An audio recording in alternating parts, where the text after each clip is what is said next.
मुख्य कर्म क्या हुआ? हत्या करना।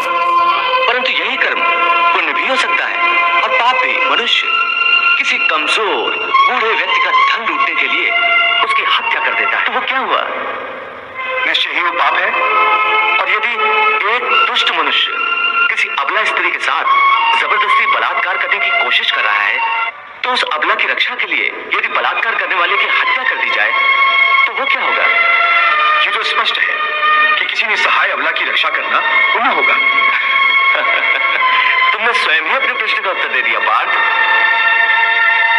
कर्म तो वही रहा, किसी की हत्या करना, परंतु उस कर्म के पीछे भावना क्या है? मारने वाले की नियत क्या है?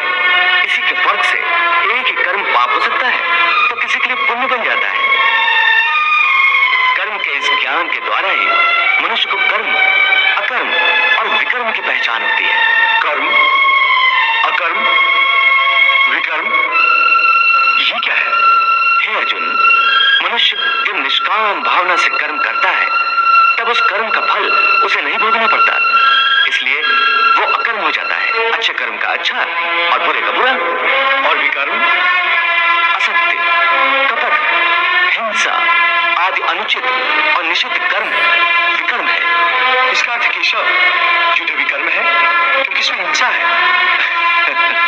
हे पार्थ, तुम अब भी अज्ञान के अंधकार में भटक रहे हो, इसलिए ऐसी बातें कर रहे हो। सारी शंका कुशंकाओं को त्याग दो और युद्ध करो।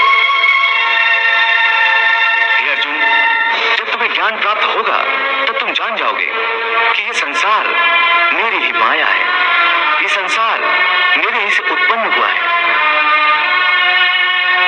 मैं ही संसार का पालक हूं। इस माया की संसार का रूप क्या है?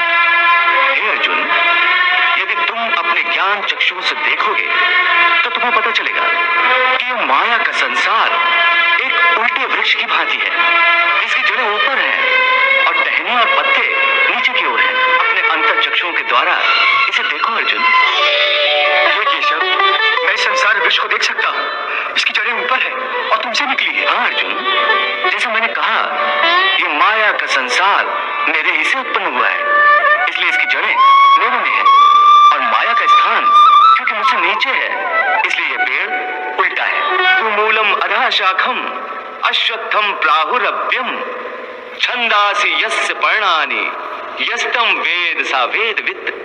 हे केशव, इस संसार वृक्ष में ब्रह्मा का स्थान क्या है?